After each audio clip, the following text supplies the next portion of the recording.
Hi, உங்க name? Ramya. As a வுமனா நீங்க வந்து ப்ரௌடா ஃபீல் பண்றீங்களா? உண்மையா சொல்லவா பொய் சொல்லவா? உண்மையா சொல்லுங்க. உண்மையா இல்ல. ஏன்?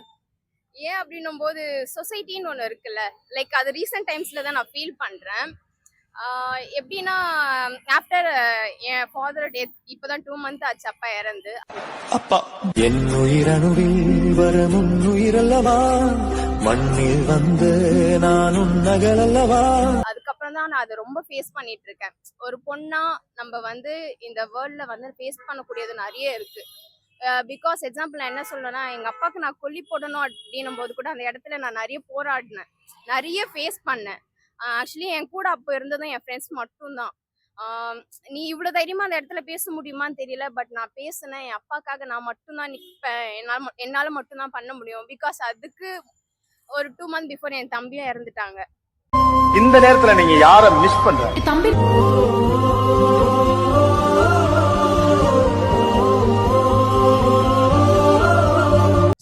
ஸோ 2 இழப்புன்னும் போது நாங்கள் ரொம்பவே டவுனாக இருந்தோம், நானும் அம்மா மட்டும்தான். ஸோ அந்த டைமில் நான் ஒரு பொண்ணாக இருக்கும்போது உண்மையாகவே நல்லா ரொம்ப ப்ரௌடாக ஃபீல் பண்ணேன். ஓகே, நம்மளால இவ்வளோ போல்டாக இருக்க முடியுதே அப்படின்னு நினச்சி நான் ரொம்பவே ப்ரௌடாக ஃபீல் பண்ணேன்.